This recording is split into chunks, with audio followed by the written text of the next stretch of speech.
अमीर वर्सेस गरीब की शिवरात्रि। मोहन शिव जी का भक्त है। वो दिन रात बस शिव का गुणगान करता है।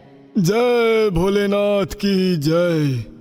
हे शिव जी, मेरे परिवार का ध्यान रखना। आप महान हैं, आपको तो सब कुछ पता है। मोहन गरीब है। वो अपनी बीवी और बेटी के साथ एक झोपड़ी में रहता है। वो जंगल से लकड़ियां काटकर बाजार में बेचता है और उसी से उसका घर चलता है। लेकिन लकड़ियां बेचकर और कितना ही पैसा आ जाता है। इसीलिए उसकी बीवी सरला गांव के सबसे अमीर आदमी मक्खन लाल के घर में बर्तन मांजने का काम करती है। हाँ जी, सुनते हो, घर में चावल का एक दाना तक नहीं है, क्या करे? आज साहब से तनख्वाह मांग लो ना। ठीक है, मैं कहकर देख लेती हूँ। सरला मक्खन लाल के घर काम पर चली गई और काम खत्म करके मक्खन लाल से कहा, साहब आज महीने की 5 तारीख हो गई है, आज मेरी तनख्वाह दे दो ना। अरे तुम गरीब लोगों का यही प्रॉब्लम है यार, हमेशा पैसा पैसा करते रहते हो। असल में घर में खाने के लिए कुछ भी नहीं है। क्यों? सारा पैसा कहाँ जाता है? वो शिव जी की पूजा के लिए सामान चाहिए होता है ना। ये सुनकर मक्खन लाल हंसने लगता है। तो जैसे गरीब लोग भी शिव जी की पूजा करते हैं क्या? हाँ, क्या फायदा ये सब करके? गरीबों का साथ कोई नहीं देता। लेकिन भगवान तो सबके साथ होते हैं ना। बदतमीज औरत, मुझसे जबान लड़ाती है। जा, तुझे पैसे नहीं दूंगा, जा भाग यहाँ से। ये सुनकर सरला वहां से चली गई। मक्खन लाल मंदिर में घुस गया। उसके घर में ही शिव जी का एक मंदिर है। उसमें सोने से बना हुआ शिवलिंग है। मक्खन लाल हर रोज उस शिवलिंग पर दूध चढ़ाता है और अपने लिए ढेर सारा पैसा मांगता है। हे शिव जी, मुझे और ज्यादा धन दौलत दीजिए। मैं इस दुनिया का सबसे अमीर इंसान बनना चाहता हूँ। मक्खन लाल के पास 10 गाय है और वो उन्हीं का दूध शिवलिंग पर चढ़ाता है। उधर सरला और मोहन के पास खाने के लिए कुछ नहीं है। रात को उनकी बेटी गुड्डी कहती है, माँ मुझे बहुत भूख लगी है, कुछ खाने को दो ना। खाने के लिए कुछ नहीं है बेटी, आज रात भूखा ही सोना पड़ेगा। कल तेरे बापू लकड़ी काटकर कुछ पैसे लाएंगे और उसी से हम खाना खरीदेंगे। मोहन के घर में एक छोटी सी शिव जी की मूर्ति है। मोहन हर रोज उस मूर्ति की पूजा करता है और हर रोज प्रसाद के लिए कुछ मिठाइयां लाता है। लेकिन आज वो कुछ नहीं ला पाया, इसीलिए वो रोते हुए पूजा करता है। हे शिव जी, आज मैं आपके लिए कुछ नहीं ला पाया, मुझे माफ कीजिएगा। इसी से मोहन और मक्खन लाल के बीच का फर्क पता चलता है। मक्खन लाल के पास सब कुछ होकर भी वो लालची है। वो भगवान से बस अपने लिए धन दौलत मांगता है और मोहन भगवान के प्रसाद के बारे में ज्यादा चिंतित है। लेकिन उसके खुद के पेट में खाना नहीं है। भूख से पूरी रात मोहन को नींद नहीं आती। अगले दिन सुबह सुबह मोहन जंगल में चला गया। आज बहुत सारी लकड़ियाँ काटनी है, कम से कम 1 हफ्ते के खाने का इंतजाम करना है। मोहन लकड़ियां काटते हुए इतना खो गया कि उसे आसपास का ख्याल ही नहीं रहा। जंगल की इस जगह पर बहुत सारी मधुमक्खियों का छत्ता है और भालुओं को शहद बहुत पसंद है।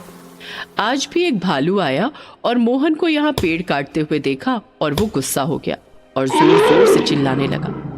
भालू की आवाज सुनकर मोहन डर गया। अरे बाप रे, भालू, बचाओ बचाओ। मोहन दौड़ने लगा। भालू भी उसके पीछे पीछे दौड़ने लगा और भाग दौड़ में मोहन एक खाई में गिर गया।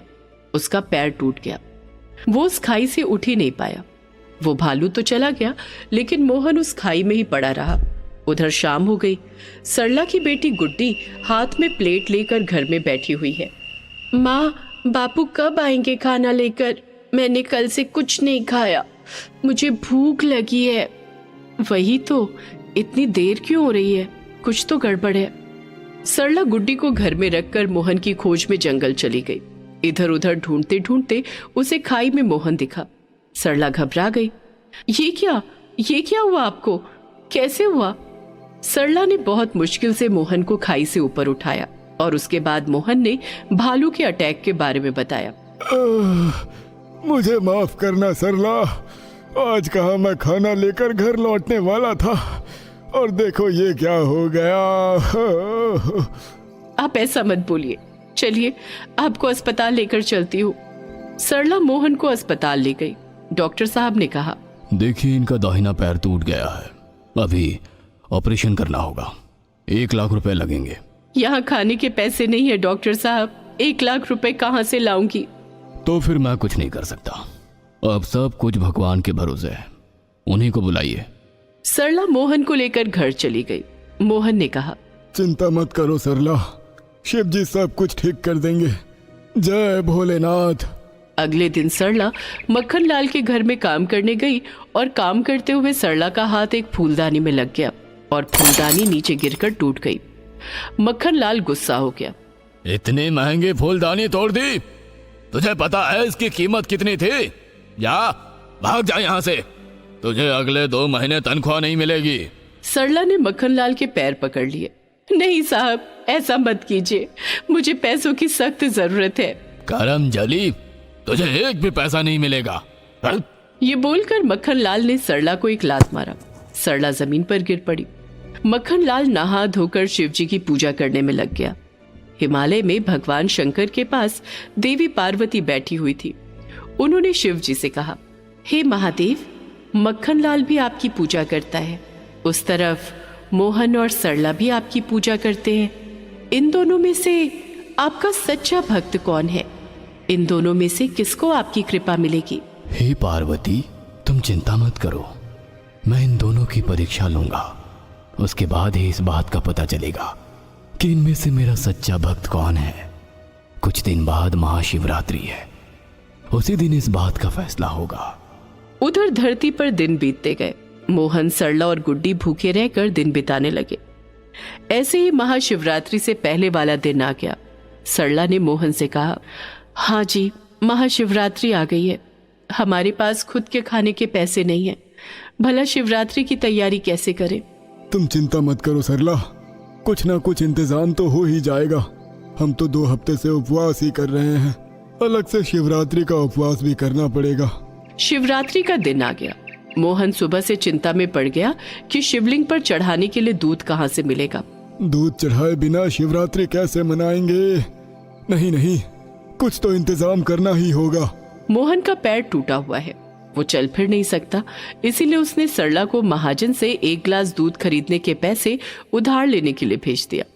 महाजन ने मौका देखकर ज्यादा सूद में पैसा उधार दे दिया और सरला 1 गिलास दूध लेकर घर लौटी। उधर मक्खन लाल शिवरात्रि की तैयारी करने में व्यस्त है। उसे बहुत धूमधाम से शिवरात्रि मनानी है। इतने में उसके घर के बाहर एक साधु आया। कोई है? मुझे कुछ खाने को दोगे? मैं बहुत दिन का भूखा हूँ। ये सुनकर मक्खन लाल ने उस साधु को भगा दिया। पता नहीं कहाँ कहाँ से चले आते हैं ये लोग, भागो यहाँ से, मैंने लंगर नहीं खोल रखा है। वो साधु वहां से चला गया। उसके बाद वो साधु मोहन के घर के बाहर गया और खाने के लिए कुछ मांगने लगा। मोहन ने कहा, प्रणाम साधु बाबा, लेकिन हमने खुद 2 हफ्ते से कुछ नहीं खाया है। हमारे पास केवल शिवलिंग पर चढ़ाने के लिए दूध है और कुछ नहीं है।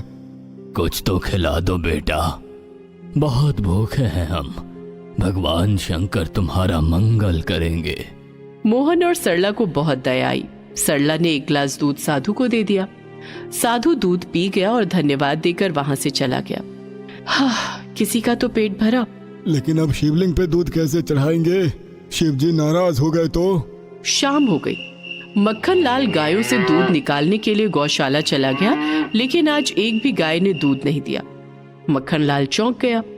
अचानक से सारी गायों की रस्सी टूट गई और सारी गाय भागने लगी। अरे रुक जाओ, अरे रुक जाओ। मक्खन लाल भी गायों के पीछे पीछे भागने लगा। सारी गाय मोहन के घर के बाहर आ गई। मोहन और सरला शिवजी से माफी मांग रहे थे कि इस साल वो लोग दूध नहीं चढ़ा पाए, और तभी सारी गाय उनके घर में घुस गई और शिवलिंग के ऊपर एक एक करके 10 गायों ने दूध दे दिया। सभी चौंक गए। मक्खन लाल मोहन को मारने पर उतर आया, लेकिन तभी वहां एक चमत्कार हो गया।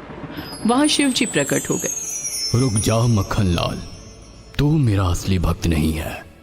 मैं स्वयं साधु का वेश लेकर तेरे पास गया था खाना मांगने, लेकिन तूने मुझे भगा दिया। तू गरीबों की परवाह नहीं करता, बस अपने बारे में सोचता है। लेकिन मोहन और सरला ने मुझे खाना दिया, खुद भूखे थे, लेकिन घर आए गरीब साधु को खाना देने से हाथ नहीं कांपा। इसीलिए मैं तुझसे तेरा सारा धन दौलत छीन लेता हूं और सब कुछ मोहन और सरला को दे देता हूं। साथ में मैं मोहन का पैर भी ठीक कर देता हूं। शिव जी के आशीर्वाद से मोहन का पैर ठीक हो गया। मक्खन लाल की सारी धन दौलत मोहन और सरला की हो गई। मक्खन लाल को गांव से भगा दिया गया। मोहन और सरला ने गांव में शिव जी का एक बहुत बड़ा मंदिर बना दिया और वहां हर रोज 2 वक्त गरीबों को खाना खिलाने लगे। इसी तरह शिव जी के आशीर्वाद से सभी खुश हो गए। गरीब पतंग वाली की सफलता। सड़क पर वो गाय घायल अवस्था में पड़ी हुई थी। उसकी गर्दन से पतंग का मांझा फंसा हुआ था। वो जितना अपनी गर्दन को उस मांझे से निकालने की कोशिश करती, मांझे का धागा उसकी गर्दन में और भी ज्यादा लिपट जाता। वो दर्द से रंभाई जा रही थी। उसके आसपास कई लोग खड़े थे, लेकिन वो सिर्फ गाय को देख रहे थे, उसकी मदद नहीं कर रहे थे। ओहो, ये मांझा भी ना, पता नहीं लोग पतंग में ऐसे मांझे का इस्तेमाल क्यों करते हैं। देखो तो कितनी बुरी तरीके से यह मांझा उस गाय की गर्दन में फंस गया है। भाई ऐसे मांझे पर तो बैन लग जाना चाहिए, जिससे इंसान और जानवर दोनों की जान को खतरा हो। लोग बातें तो बड़ी बड़ी कर रहे थे, लेकिन कोई उस गाय की गर्दन को उस मांझे से निकालने का प्रयास नहीं कर रहा था। धीरे धीरे उस गाय की छटपटाहट कम हो रही थी और उसका शरीर स्थिर होता जा रहा था। लगता है ये गाय बचेगी नहीं, मर जाएगी। तभी उसी रास्ते से अपनी रेहड़ी पर पतंग लिए हुए 9 साल की राधा पतंग बेचती हुई गुजरी। पतंग ले लो पतंग, हरे नीले पीले पतंग, पतंग ले लो पतंग। अचानक उसकी नजर रास्ते पर जमा भीड़ पर गई। अरे वहां पर इतनी भीड़ क्यों है? कोई एक्सीडेंट हुआ है क्या? राधा भीड़ वाली जगह पर गई और उसने जैसे ही उस घायल गाय को बेसुध जमीन पर पड़े देखा तो, हे भगवान, ये क्या हो गया है? गौ माता को इनकी गर्दन में ये क्या फंसा है? राधा गौ माता की गर्दन से मांझे का धागा निकालने लगी। इस क्रम में राधा का हाथ भी घायल हो गया और उससे खून निकलने लगा, लेकिन उसने मांझे का धागा निकालना जारी रखा। मांझे का धागा निकालने से गाय को थोड़ी राहत तो मिली। उसने अपनी आंखें खोली। उसकी आंखों से आंसू निकल रहे थे। क्या हुआ? क्यों रो रही है गौ माता? मैं हूं ना, सब ठीक हो जाएगा। राधा ने अपनी फ्रॉक को किनारे से फाड़ा और उसे गाय के घाव पर लगा दिया, लेकिन गाय की गर्दन से अभी भी खून निकल रहा था। गाय दर्द से कराह रही थी और कुछ देर बाद उसने फिर से अपनी आंखें बंद कर ली और अचेत लेट गई। गौ माता, गौ माता, क्या हुआ गौ माता? उठो ना, अरे उठो ना। लेकिन गौ माता बिना हिले डुले पड़ी रही। राधा को ये देखकर रोना आने लगा। क्या करूं मैं, क्या करूं? मुझे इन्हें लेकर किसी जानवरों के अस्पताल में जाना होगा। राधा ने बहुत ही मेहनत से गाय को अपनी रेहड़ी पर चढ़ाया और उसे लेकर जल्दी जल्दी जानवरों के अस्पताल की ओर जाने लगी। हे मेरे किशन भगवान, मेरी गैया को कुछ मत होने देना, कुछ मत होने देना। 9 साल की राधा के जीवन में बहुत सारी कठिनाइयां पहले से थीं, बहुत सारे दर्द भी थे, लेकिन उन दर्दों को भुलाकर वो अस्पताल की ओर भागी जा रही थी। वो गौ माता को लेकर जानवरों के अस्पताल पहुंची। डॉक्टर साहब, मेरी गैया बहुत बीमार है। उसके गले से लगातार खून बह रहा है। वो बिल्कुल शांत पड़ी है, उसे बचा लीजिए ना। गाय? कहाँ है तुम्हारी गाय? बाहर मेरी रेहड़ी पर। डॉक्टर एक कंपाउंडर के साथ बाहर गए तो उन्होंने देखा कि उसकी पतंग की रेहड़ी पर एक गाय लहूलुहान हालत में लेटी हुई है। उन्होंने उसे स्ट्रेचर पर लादा और अस्पताल के अंदर ले गए। बेटा, गाय की हालत काफी खराब है। ये कुछ दवाइयां हैं, तुम इन्हें ले आओ। हमें गाय का ऑपरेशन करना होगा। कितने की होंगी दवाइयाँ? यही कोई 800 रुपए। 800? पर डॉक्टर साहब, मेरे पास तो ये 50 रुपए ही हैं। एक काम करिए, आप मेरी सारी पतंगे ले लीजिए, वो पूरे 300 की हैं। रुकिए, मैं लेकर आती हूँ। राधा भागती हुई बाहर आई, लेकिन उसकी सारी पतंग तो खराब हो गई थी। उन पर खून लगा हुआ था और वो फट भी गई थी। पतंगों की हालत देखकर राधा को बहुत रोना आया। उसने वो पतंगे उठाई और अस्पताल के अंदर आई। डॉक्टर साहब, मेरी सारी पतंगे तो खराब हो गई हैं। अब कैसे होगा मेरी गैया का इलाज? होगा मेरी बेटी, जरूर होगा। मैं अपनी जेब से पैसे दूंगा तुम्हारी गैया के लिए। तुम बस भागकर ये दवाइयां ले आओ। राधा पैसे लेकर दवाई की दुकान पर गई और डॉक्टर की पर्ची पर लिखी दवा ले आई। डॉक्टर ने गाय का ऑपरेशन शुरू कर दिया। राधा बाहर बैठी ऑपरेशन खत्म होने का इंतजार करने लगी और कुछ सोचने लगी। सारी पतंगे खराब हो गई, सोचा था ये सारी बिक जाएंगी तो दादी की आंखों के ऑपरेशन के लिए पैसे जोड़ लूंगी, लेकिन लगता नहीं कि इस बार भी उनका ऑपरेशन हो पाएगा। घर का राशन भी तो खत्म होने को है। राधा के माता और पिता दोनों की मौत नदी में डूबने से उस समय हो गई थी जब वो सिर्फ 2 साल की थी। माता पिता की मौत के बाद उसकी दादी ही उसका पालन पोषण कर रही थी। वो बेचारी खुद बूढ़ी थी, लेकिन मजदूरी किया करती और घर का खर्च चलाती। लेकिन समय जैसे जैसे आगे बढ़ता गया, उनके शरीर ने भी जवाब देना शुरू कर दिया। वो अब ठीक से चल भी नहीं पाती थी।